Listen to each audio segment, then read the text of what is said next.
All right, it's 12 noon. We'll get started with today's March assessment office hours. So if we go to the next slide, Daniela, we are going to keep with our usual agenda. So you'll receive some general updates, and then each of our coordinators will run through their specific program. For those that might not know, my name is Jeanette Kirk. I am the Chief of Federal Programs. I'm also serving as the Interim Director of Assessment right now. As you can see, I'm not Jody Bossio-Smith. Jody has transitioned from the department. She transitioned late January, so she's no longer with us. So any questions that you would typically direct to Jody in the interim, you can direct to me. And then I will leave it to the team to introduce themselves. Krista? Hi, everyone. I'm Krista Averill. I'm the assessment coordinator for the Maine Through Year Assessment, as well as the Maine Science Assessment.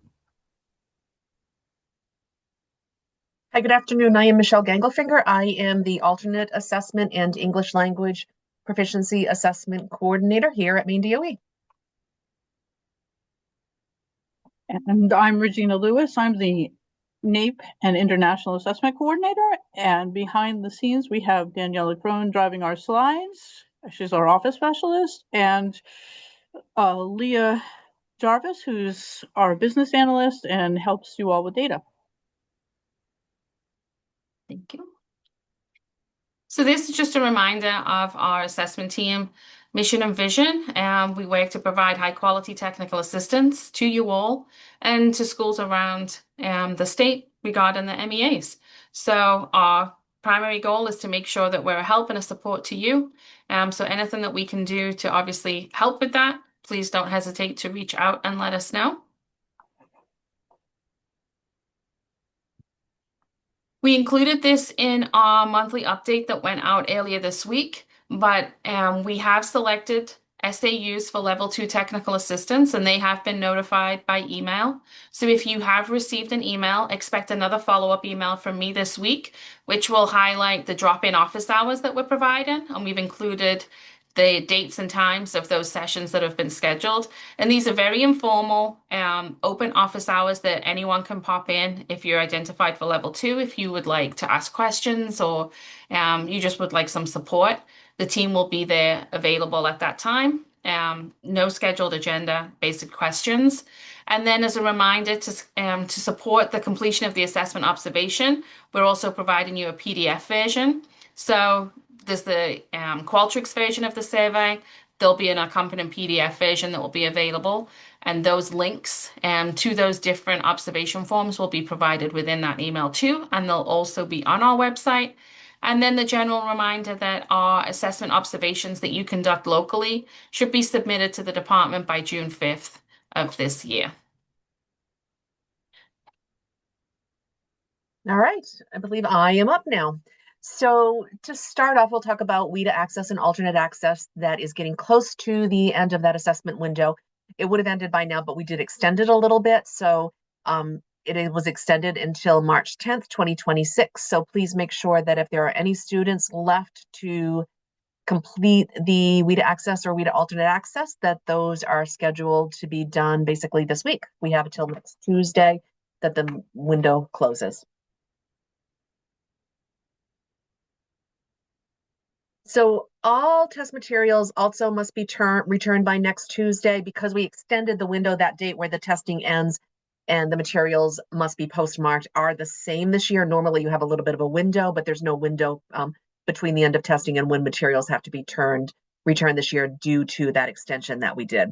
So if you are doing any last minute testing in your SAUs, please make sure that all of the bubbling and all of the organization and everything has been done. Get that all done this week so that everything can be easily packed up so UPS can pick it up on the 10th.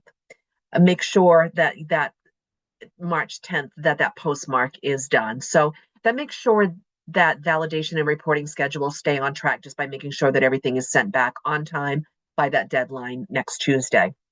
If you do need any additional information on returning materials, you can find that information on the WIDA AMS website.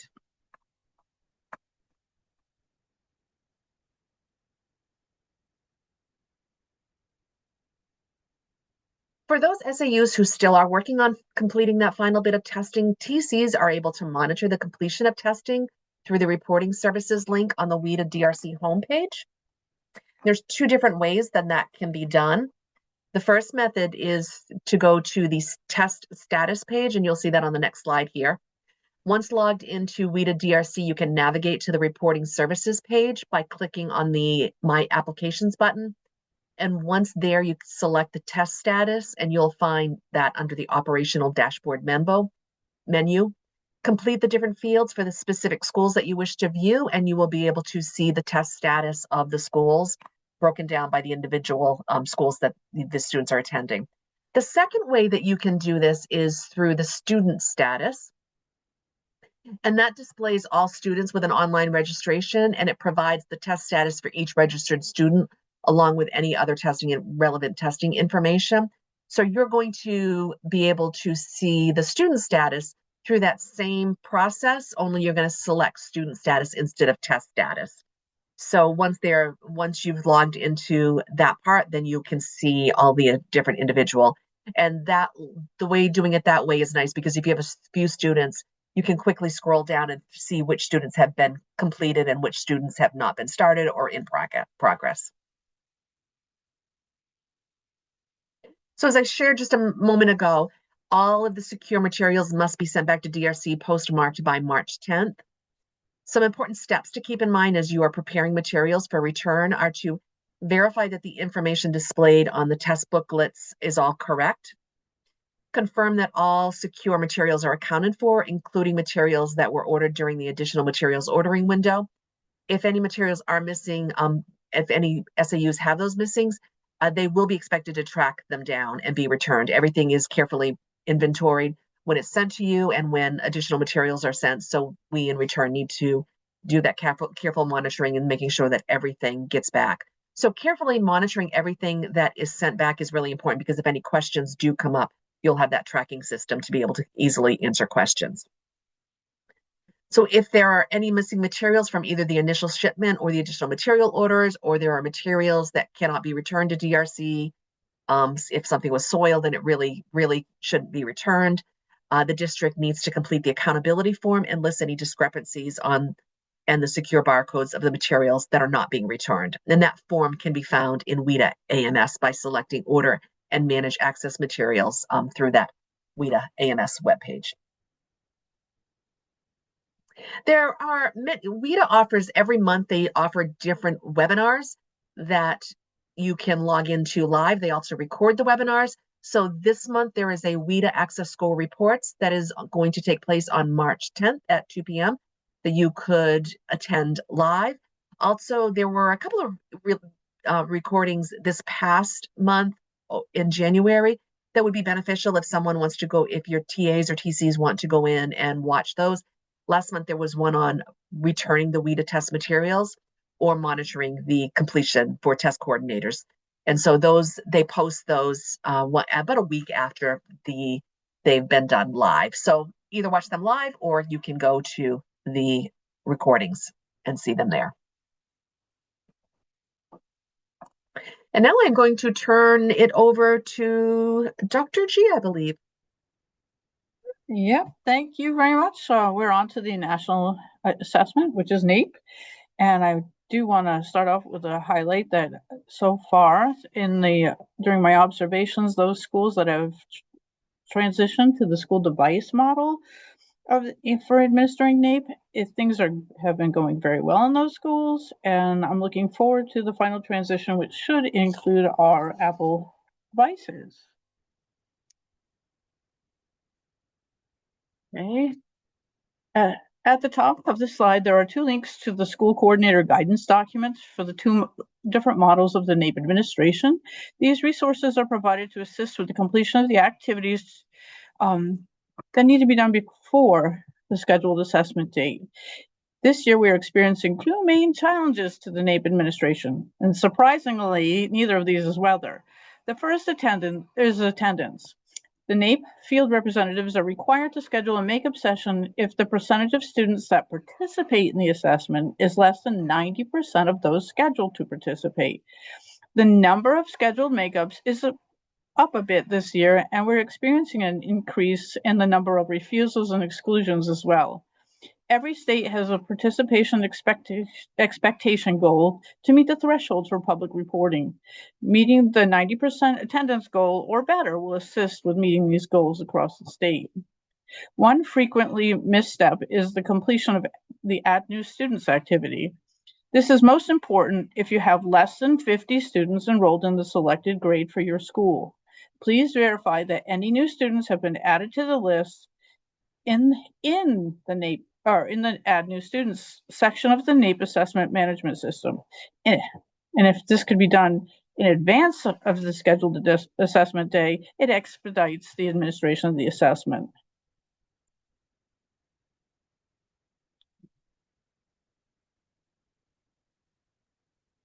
The accommodations necessary for a student to participate in NAEP can be assigned on the Provide Student Information tile. The NAEP 2026 inclusion policies linked to this slide are located on the Maine DOE NAEP webpage as well. You may also reach out to me with any questions related to accommodations or student participation.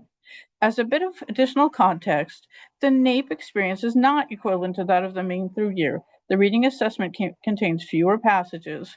NAEP is not currently an adaptive assessment. The difficulty of the items is not assigned based on the student's response to the previous item. NAEP text-to-speech is a universal tool and available to all students for all NAEP subjects with the exception of reading. The text-to-speech feature for NAEP more closely resembles human speech than that on the Maine Through Year assessment.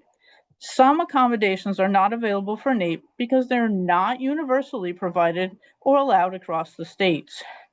Please make sure that the date and method used to notify parents or guardians of the selected students for NAEP are indicated in the NAEP AMS. Linked to the translations of the notification letters are located on the left side of the slide and on the Maine DOE NAEP webpage.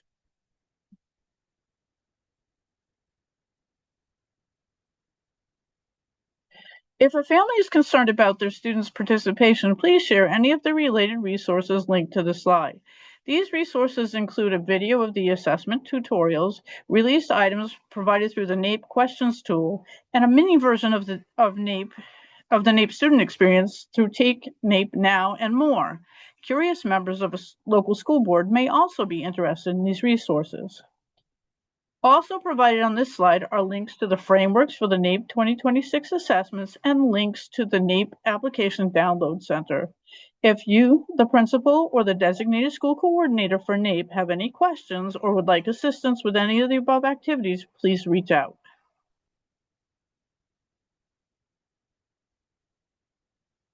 You may contact the field representatives with questions related to assessment logistics. Remember to keep their contact handy in the case of impending weather delays or cancellations. The NAEP AMS and eNAEP help desk can assist with technical issues with the AMS, including password recovery not working and NAEP application installation questions. I'm the primary contact for assessment date changes, AMS account creation, and accessibility policy questions. And now I'll be turning the presentation back over to Michelle. Thank you very much. So we will be talking about the multi-state alternate assessment here next. And that window is opening up next week.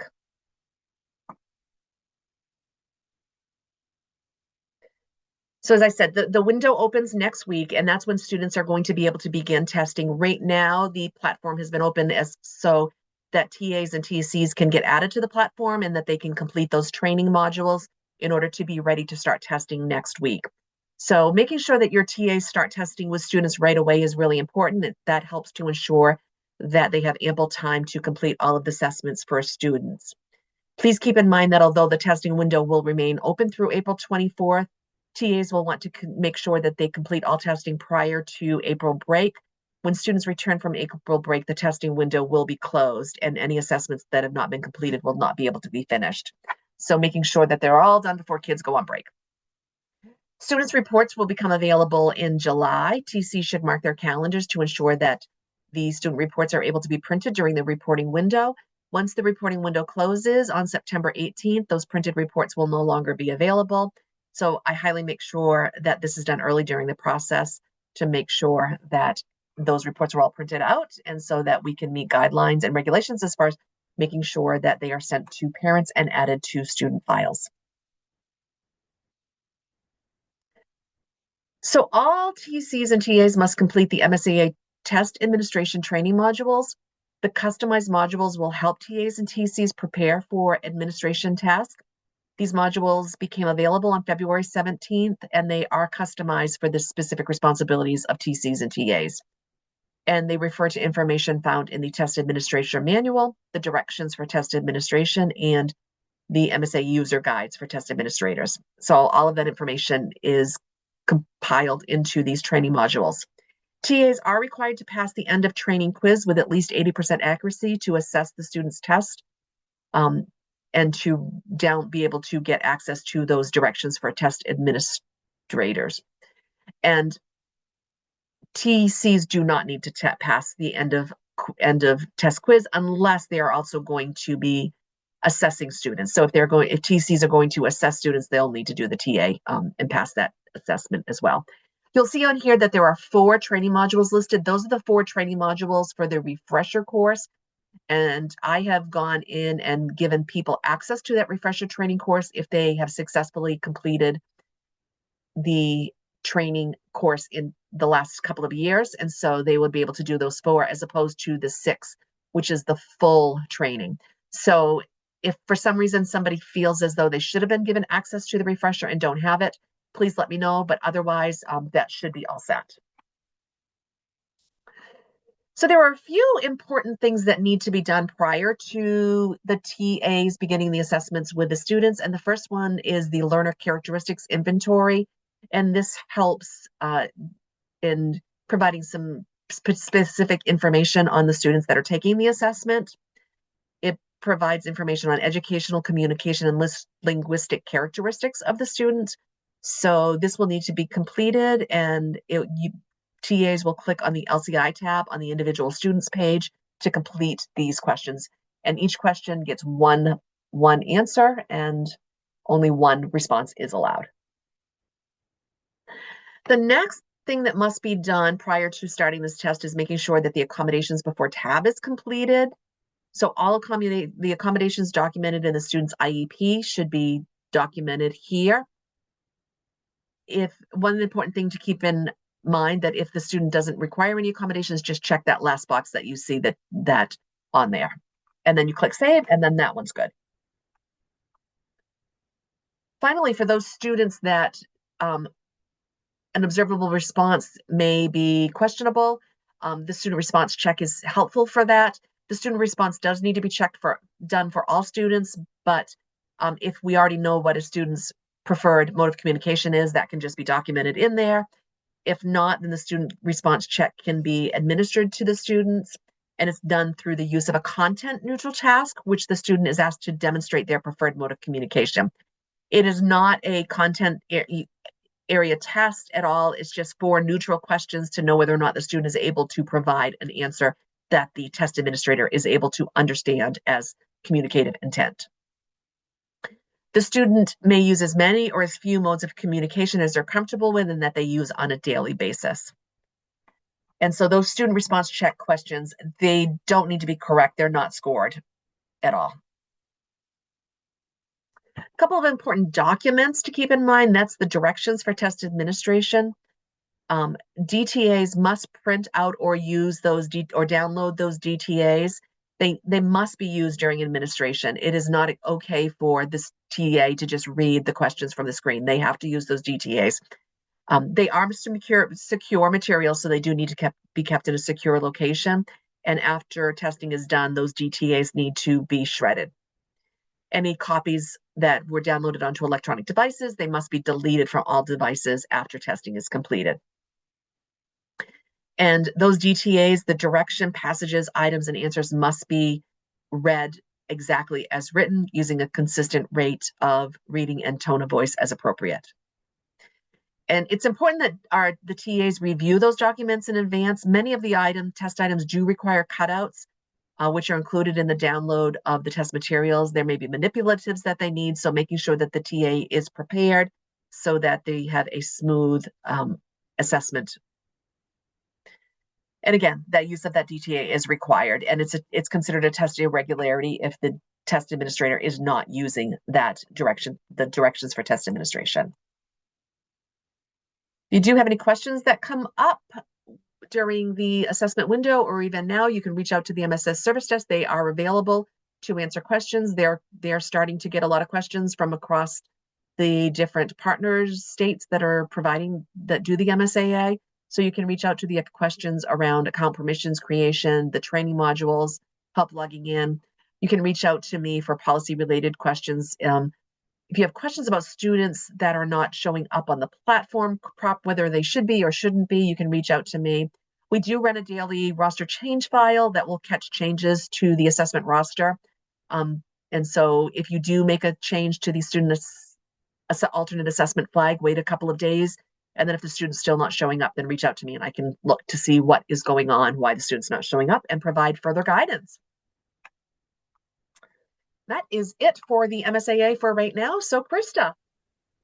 Thank you. So we're going to start with the Maine Science Assessment.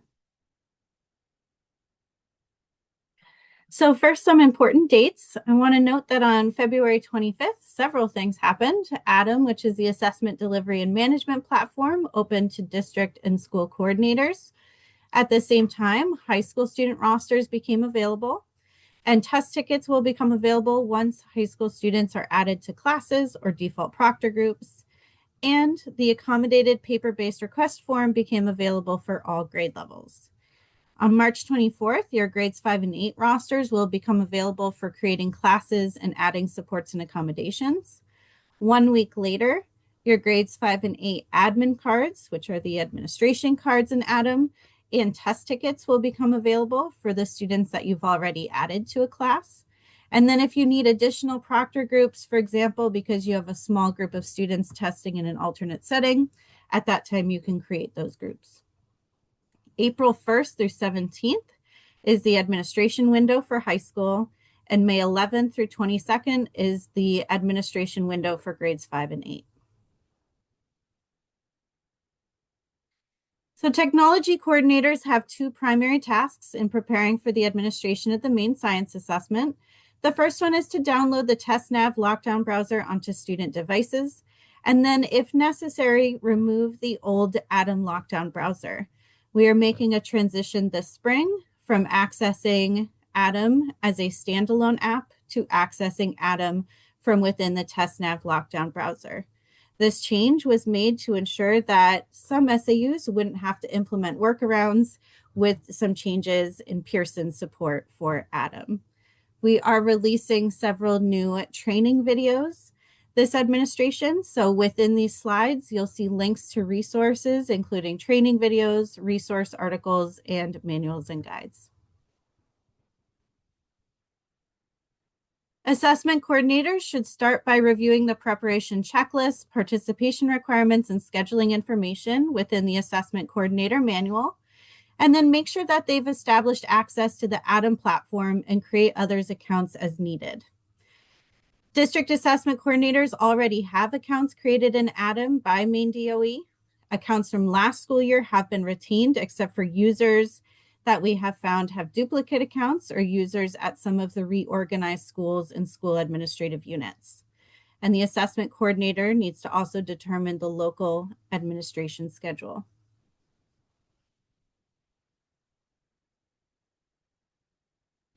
For scheduling the assessment, as a reminder, the Maine Science Assessment consists of 3 sessions. These sessions can be completed on the same day or across 2 to 3 days.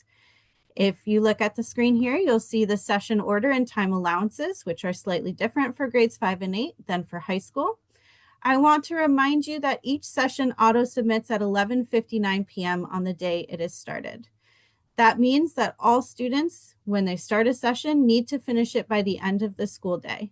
This includes students with extended time. So we ask that you please ensure that you are not starting sessions towards the end of the school day, and that if a student needs extended time, that the session is being started sufficiently early enough in the morning to allow for that extended time. Assessment sessions that have not been completed within the school day are our most common assessment irregularity. So please ensure that your proctors are also aware of this requirement.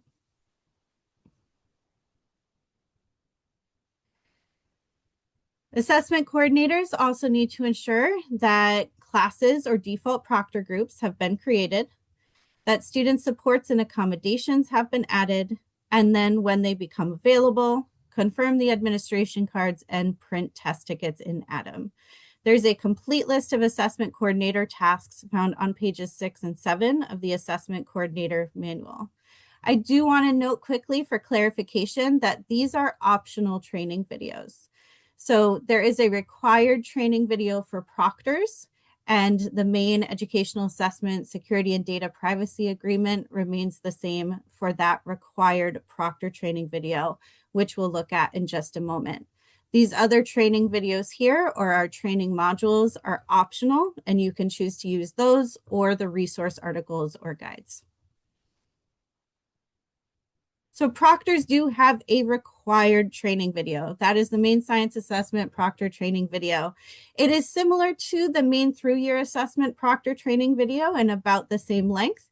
But there are differences because there are key differences in the administrations of those two assessments. So please ensure that all your proctors have watched that video. If proctors have not already proctored another state assessment this school year, then they will need to watch the 2 assessment security training webisodes and sign Appendix A, which is the MEA Security and Data Privacy Agreement in the Assessment Security Handbook.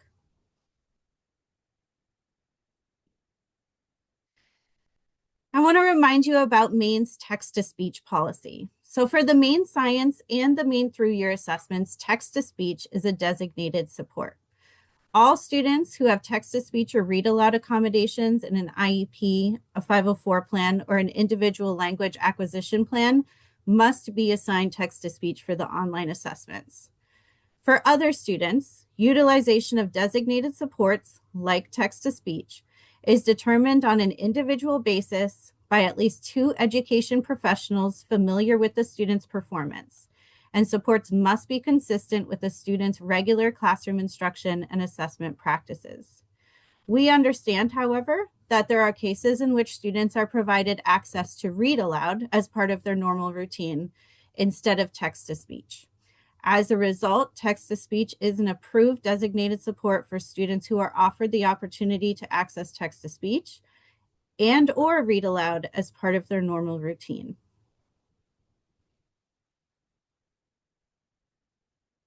To provide further guidance on when text-to-speech should be assigned to students, the Maine DOE has developed domain-specific word lists that schools can utilize to determine if text-to-speech is an appropriate support for individual students.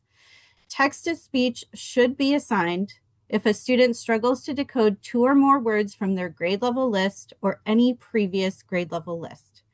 As a note, if text-to-speech is determined to be an appropriate support, it must be enabled within the assessment platform. Proctors are able to enable text-to-speech through the proctoring dashboard. However, they need to do so at least 30 minutes prior to the administration to ensure that the tool is enabled. As a note, these word lists are guidance tools and they do not indicate which words will appear on specific assessments. Rather, they indicate which words may appear on the assessment. There is one professional learning opportunity coming up for the Maine Science Assessment related to structure and reports, specifically the 3-dimensional design based on the next generation science standards and the blueprints, released items, and types and purposes of the reports. That session is being held on Monday, March 23rd from 3:15 p.m. to 4:15 p.m. And we encourage you to register and join us. Even if you can't attend the whole session, we'd love to have you for a portion of it as well. For the Maine Science Assessment, whom to contact. So the Maine Science Support Desk is available to help with technical issues related to the TestNav secure browser, technical issues with ADAM, and assistance ordering accommodated paper-based forms. The Kite Service Desk is available to help with accessing reports, The Kite reporting platform is where we house our Maine Science Assessment reports. The MEDM support team is here to assist you with updating student enrollment information in Synergy, as well as staff information in NEO. And I'm here for questions related to content, accessibility, scoring, and reporting, as well as policy. I can also help you with the creation of accounts in Atom and Kite, although I will need DAC approval if you are not the district assessment coordinator, district technology coordinator, or superintendent within NEO. Any problem that MEDMS or Maine Science Support is unable to resolve, please reach out to me. And if you have a ticket number, please share that.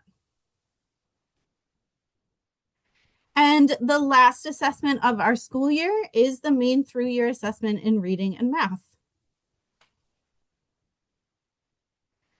We are wrapping up the optional winter 2026 administration dates. So on March 18th will be your last day to run operational reports, not including the student score data file. So those would be reports such as the summary testing status report or the not tested code report. And then on March 25th, your winter student score data file will become available within operational reports. Looking ahead to spring, March 30th is when Acacia opens for the spring 26 administration, and April 13th through May 29th is the spring 2026 administration window. For proctors, at least once each school year, proctors need to do the following. They need to watch the Maine Through Year Assessment proctor training video, watch the 2 assessment security training webisodes, and sign the MEA Security and Data Privacy Agreement. If your proctors have already administered the Maine Through Year Assessment this year, they should have already completed these tasks. However, if not, please ensure that they do so prior to the spring administration. We have one professional learning opportunity coming up for the Maine Through Year Assessment. It is related to the Maine Through Year Assessment within the context of a balanced assessment system due to its interim and summative components. That will be held on Monday, March 16th from 3:15 to 4:45 p.m. And similar to our Maine Science Assessment session, you are encouraged to register and come even if you cannot attend the entire 90-minute session. For Maine Through Year, if you have any questions, NWEA Maine Partner Support is available to help with technical issues with the Acacia platform, the State Solutions Secure Browser, and the Map Growth platform. Our MEDM support team remains here to help with your student enrollment and staff information updates in Synergy and NEO. And I'm here to help with any questions related to assessment content, accessibility, scoring, and reporting, as well as policy, and anything that NWEA Maine Partner Support or MEDM support are not able to resolve. Similar to Maine Science, if you have a case number or a ticket number, please provide that.